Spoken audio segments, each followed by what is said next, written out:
안녕하세요. 배우자에게 숨겨진 자식이 있다는 걸 알게 된 30대 여성입니다.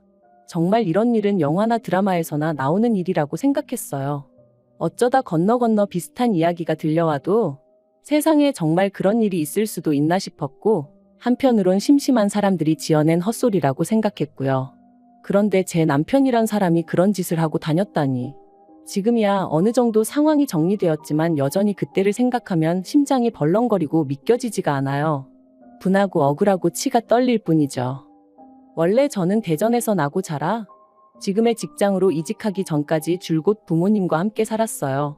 다른 도시로 가고 싶다는 욕심이 없던 것은 아니지만 마땅히 기회가 없었거든요. 참고로 대학을 서울로 가고 싶었지만 대전에 있는 대학에 가게 되면 전액장학금을 받을 수 있다 보니 친정 형편이 넉넉치 않았던 저로선 선택의 여지가 없었답니다. 그런데 직장생활 4년 차에 가깝게 지내던 친구가 잘 다니던 회사를 때려치고 유학을 간다대요. 자기가 정말 좋아하는 게 뭔지 알고 싶다면서 누군가는 그 친구더러 배부른 소리하고 있다 했지만 저는 그런 친구가 무척 부러웠어요. 하지만 저는 유학이니 대학원이니 그런 건 생각할 수 있는 상황이 아니었기에 일단 독립부터 하자 그렇게 된 거죠. 그리고 기왕 혼자 살 거면 서울이 좋지 않겠나 싶었고, 그래서 그때부터 열심히 이직 준비해서 1년 만에 이직에 성공했어요. 하지만 서울살이는 제 생각만큼 즐겁기만 한 것은 아니었습니다. 맛집이니 분위기 좋은 카페니 하는 곳들은 나 홀로 손님인 저를 반기지 않는 눈치였고, 저도 335 모여 웃고 떠드는 사람들 속에서 혼자 있는 게 영 껄끄러웠죠. 그렇다 보니 주말이 돼도 집에만 있는 날이 많아졌고, 그렇다고 매번 대전에 내려가는 것도 웃기잖아요. 그런데 하루는 직장 선배가 그러지 말고 동호회 같은데 한번 나가보라는 거예요. 가서 사람들도 사귀고 취미생활도 만들고 일석이조라면서 말이에요. 그리고 그렇게 시작하게 된 게 영어 동호회였어요. 사실 여러 가지 동호회들이 있었는데 제가 술을 잘 못하다 보니까 선택지가 많지는 않았거든요. 그리고 거기서 지금은 전 남편이지만 아무튼 남편을 만나게 되었습니다. 미국에서 살다 왔다는 남편은 처음 동호회에 들어온 사람들이 잘 적응할 수 있게 도와주는 그런 역할을 하고 있었죠. 남편은 영어도 잘했던 데다가 주변 사람들에게 워낙 자상하다 보니 한마디로 남녀 가리지 않고 인기가 좋았어요. 그리고 워낙 이미지가 좋은 사람이다 보니 저도 지금 생각해보면 딱히 뭘 같이 한 것도 없이 남편이 좋은 사람이라고 생각하게 되었던 것 같아요. 그리고 그런 와중에 남편이 먼저 저에게 관심을 보이기 시작하니 속절없이 빠져들게 되더라고요. 심심하고 지루했던 서울 생활이었지만 남편과 보내는 시간만큼은 유일하게 숨통이 트이는 것 같았죠. 비록 남편이 사귀자고 정식으로 고백을 해오진 않았지만 저희는 어느새 연인 사이가 되어 있었습니다. 그리고 그 무렵 남편이 저에게 정말 미안하다면서 제가 동호회 활동을 그만뒀으면 좋겠다고 하더라고요. 제가 자기랑 사귀는 걸 알면 사람들 입방아에 오르내리게 될 게 뻔한데 그게 얼마나 불편하겠냐면서 말이죠. 그리고는 제가 뭐라고 이야기할 틈도 없이 남편이 말하길 어차피 동호회에 가입했던 게 영어 공부가 목적이지 않았냐면서 그건 자기가 얼마든지 따로 도와줄 수 있다는 거예요. 솔직히 뭔가 좀 억울하고 답답한 기분이었지만 어떻게 설득을 해야 할지도 모르겠더라고요. 그래서 결국 동호회 활동을 그만두게 되었죠. 이후로 저희는 2년을 사귀었고 제 생일에 맞춰 남편이 프로포즈를 해왔어요. 사귀는 동안 워낙 저에게 잘하기도 했고 능력도 있는 사람이었으니 그의 프로포즈가 반가울 수밖에 없었죠. 저는 크게 고민하지 않고 남편의 프로포즈를 받아들였습니다. 결혼식 당일 어째서인지 동호회 사람들은 단 한 사람도 저희 결혼식에 오질 않았어요. 저는 진작에 관뒀다 치더라도 남편은 계속해서 동호회 활동을 하고 있었는데 하객으로 온 사람이 한 명도 없다는 게 너무나 의아했는데 남편이 말하길 동호회 사람들에게 요만큼의 부담도 주고 싶지 않아서 결혼 날짜를 안 알려줬다나요? 아무리 그래도 그렇지 그건 좀 오바 아닌가 싶대요. 하지만 결혼식 당일 신부인 제가 솔직히 그런 걸 오래 생각하고 할 여유가 있을 리가 없었죠. 나중에 다시 이야기하자 해놓고는 어영부영 넘어가 버렸어요. 반반 결혼이다 뭐다 말이 많지만 저희는 감사하게도 시부모님이 집을 해주셨어요. 정확히 말하자면 남편이 혼자 살던 아파트였는데 거기가 원래 어머님 명의로 되어 있었거든요. 그런데 그걸 저희가 식을 올리는 대로 어머님께서 남편 명의로 돌려주신다고 하셨죠.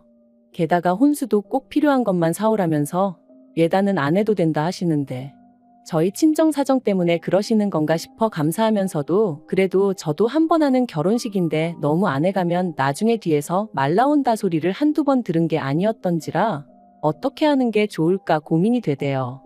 그런데 어머님 아버님은 몇 번이나 당신 아들하고 살아주는 것만으로도 고맙다 하시면서 정말 아무것도 안 해와도 된다고 그렇게 말씀해 주셨어요. 그래서 전 정말 제가 남편복 시댁복이 있구나 싶었다니까요. 그리고 이후로 저희의 신혼은 정말 제가 상상한 그대로였습니다. 비록 매일매일 특별한 이벤트가 있는 건 아니었지만 사랑하는 사람과 같이 잠들고 같이 눈뜨고 하는 모든 게 행복으로 느껴졌지요. 그리고 결혼한 지 8개월째 되던 어느 날 저는 제가 임신을 했다는 걸 알게 되었어요. 계획보다 조금 이른 축복이긴 했지만 정말 말로 표현할 수 없는 기쁨을 느꼈답니다. 그런데 더더욱 행복해질 거라고만 믿었던 제 믿음은 얼마 지나지 않아 산산이 부서졌습니다. 제가 남편 없이 혼자 산부인과에 다녀오던 날이었어요. 원래는 택시를 타고 오갔는데 그날은 어째서인지 하늘도 너무 파랗고 그래서 버스를 타고 싶은 거예요. 그래서 버스에 올라탔는데 누가 절 보더니 아는 체를 했습니다. 보니까 저랑 비슷한 시기에 동호회에 들어왔던 저보다 2살 어린 여동생이었죠. 깜짝 놀랐기도 하고 반갑기도 하고 그래서 제가 바쁜 거 아니면 내려서 커피 한 잔 마시고 가라 했더니 그렇지 않아도 자기도 제 안부가 궁금했다면서 좋다고 하더라고요. 동생이 언니도 아메리카노 마실 거냐 묻길래 커피는 지금 못 마신다 딸기 음료로 마시겠다 했더니 동생이 언니 커피 좋아하잖아요 그러더라고요. 그런 소소한 것까지 기억을 해주다니 너무 고마웠죠. 제가 나 임신 중이라 그래 하고 웃었더니 언니 결혼했어요? 그러는 거예요.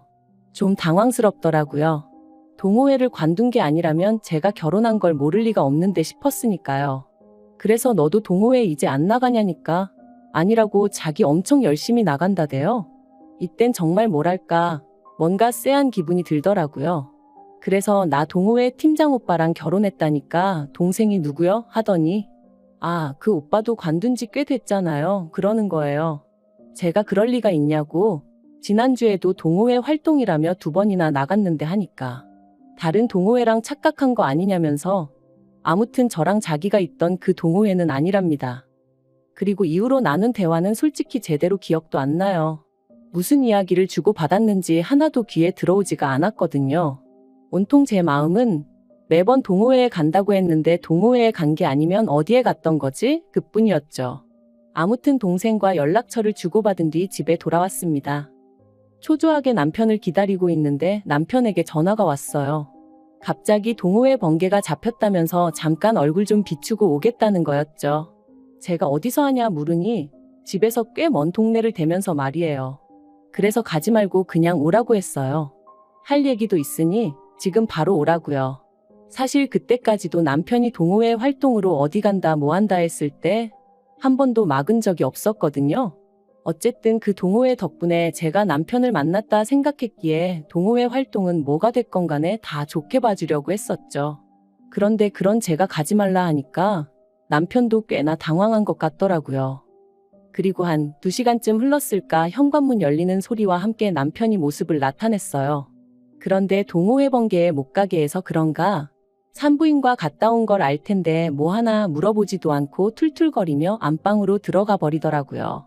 어이가 없어서 제가 지금 뭐 하자는 거냐니까 할 얘기가 뭔데 동호회 번개도 못 가게 하냐면서 자기가 거기서 얼마나 중요한 역할을 하는지 모르냐 내조를 이렇게밖에 못 해주냐 그딴 소리나 하고 있대요. 그래서 오늘 만난 동생 이름을 대면서 그 동생이 당신 동호회 진작에 관뒀다던데 어떻게 된 거냐고 따졌어요. 그랬더니 남편 얼굴이 순식간에 벌개지는데 저 남편이 그렇게 당황스러워하는 거 정말 처음 봤거든요. 아, 뭐가 있긴 있구나 싶은 게 연애할 때부터 지금까지 동호회 핑계대고 매번 어디 갔던 거냐고 솔직히 말하라고 했죠. 하지만 역시나 남편은 제가 무슨 말을 하는지 모르겠다면서 저더러 어디서 뭘 듣고 와서 생사람을 잡느냐고 소리를 지르대요. 그래서 제가 뱃속에 애가 듣는다고 목소리 낮추라고. 그리고는 아까 만난 동생에게 전화를 걸었습니다. 동생이 전화를 받으니 남편 얼굴이 다시 한번 벌개지대요?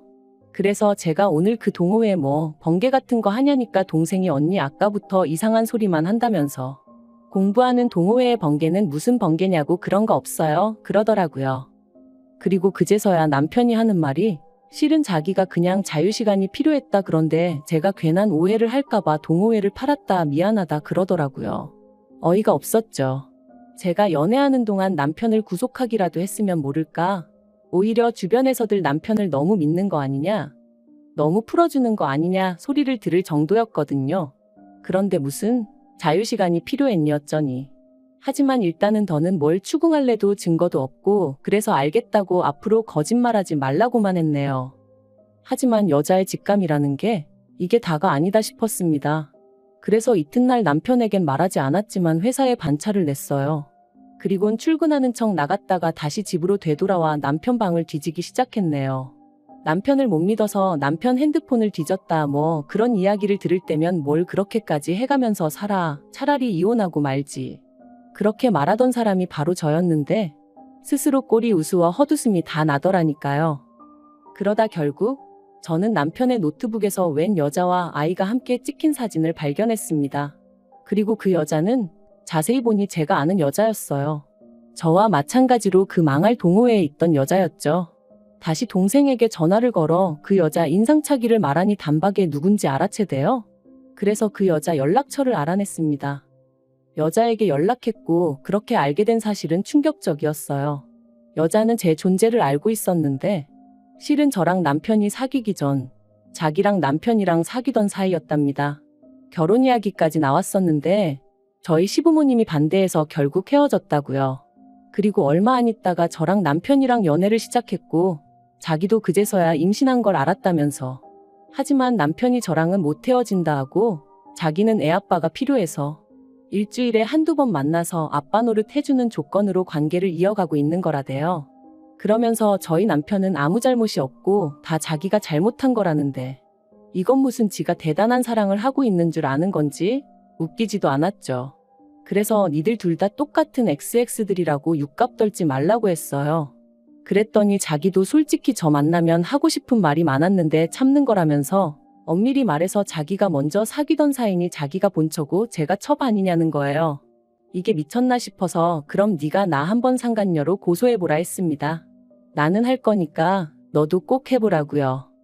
그리고 그날 저녁 아니나 다를까 그 여자로부터 남편도 연락을 받았던 거겠죠. 평소보다 퇴근이 늦더니 현관에서부터 쥐새끼 마냥 제 눈치를 살살 살피더라고요. 그래서 생쇼하지 말라니까. 자기가 어떻게 했으면 좋겠냐는 거예요. 그래서 뭘 어떻게 하느냐고 이혼하자 했습니다. 그랬더니 저더러 뱃속에 애가 듣는다면서 임신까지 해놓고 무슨 이혼이냐고 자긴 저랑 이혼 못한다는 거예요. 황당해서 무슨 신보냐고 물었어요. 그랬더니 자기가 절 너무 사랑한다나요? 어이가 없어서 이게 무슨 사랑이냐고 개나 줘버리라고 됐다고 했습니다. 그리고 그때 아랫배가 찌르는 듯이 아프더니 뭔가 흐르는 느낌이 나대요. 유산이었어요. 제가 유산을 하면서 남편의 이중생활까지 전부 다 양가 부모님들이 알게 되셨습니다. 당연히 난리가 났죠.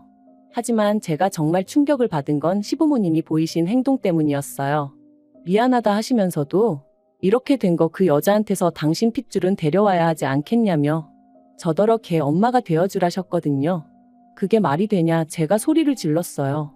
멀쩡하게 지 엄마가 잘 키우고 있는 애를 왜 어머님이 데려오신다는 거며 그렇다고 한들 제가 그 애를 왜 키우느냐고요.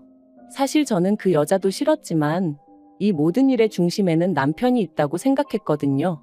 하지만 어머님이 하시는 말씀이 당신이 집도 해줬고 원하면 차도 한 대 뽑아줄 수 있다. 바라는 건 그저 당신 아들한테 좋은 아내 되어주고 애 데려오면 좋은 엄마 되어주고 좋은 며느리까지는 바라지도 않겠다 하지만 그동안 우리 아무 문제 없이 잘 지내지 않았냐. 유산하게 된 건 정말 유감이지만 애는 또 가지면 되는 거니까 하시는데 정말 그전까지는 좋게만 보였던 어머님이 다른 사람처럼 느껴지더라니까요.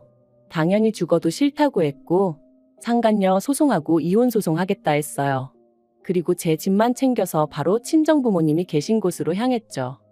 그리고 뭐 소송 결과는 말할 필요도 없이 제가 이겼습니다. 법적으로나 상식적으로나 제가 이기는 게 당연한 일이었죠. 그래서 상간녀로부터 3천 받았고 남편으로부터도 3천 받았습니다. 아, 재산은 솔직히 결혼할 때부터 남편이 많이 해오기도 했고 결혼 기간이 짧다 보니 나눌 게 없었어요. 하지만 그런 걸 처음부터 생각하고 이혼을 한 건 아니었는걸요. 그저 이 사이코 같은 집구석하고 하루빨리 법적으로든 뭐로든 완전히 남남이 되고 싶었을 뿐이에요. 그런데 솔직히 웃어야 하는 건지 모르겠는데 저는 남편이랑 그 여자랑 살림을 합치지 않을까 싶었거든요. 아이도 있고 하니까. 그런데 시부모님이 그렇게만 했다간 재산은 1원 한 푼 안 주겠다 하셨던 모양이에요. 그리고 남편이 정말 그 여자한테 마음이 없긴 했던 건지 아이 찾아오려고 소송 시작했다 들었습니다. 어떻게 될런지는 모르겠지만 솔직히 그래도 엄마가 키우는 게 낫지 않나? 하긴 제가 알게 뭐예요. 지들끼리 지지고 볶든 말든 알아서 하겠죠. 비록 제 손에 6천 좀 넘는 현금이 생기긴 했지만 이혼과 유산이라는 씻을 수 없는 상처를 받았으니 조금도 위로가 되지는 않아요. 하지만 마냥 몰랐다면 몇 년이고 계속해서 바보처럼 살았겠죠. 아이도 낳았다면 아이가 있으니 더더욱 이혼은 생각하기 어려웠을 테고요. 그런 생각을 하면 그래 이렇게라도 끝났으니 다행이다 싶기도 하다니까요. 아무튼 이제 다시 누군가를 사랑할 수 있을지, 그래서 제가 한때 꿈꾸던 그런 가정을 꾸릴 수 있을지 모르겠습니다. 그저 지금은 저 하나 추스리기도 버거워서 말이죠. 시간이 약이라는데 믿고 기다려봐야겠죠. 즐겁지 않은 이야기지만 그래도 시간 내서 들어주셔서 너무 감사하고 그것만으로도 저에겐 정말 큰 위로가 됩니다.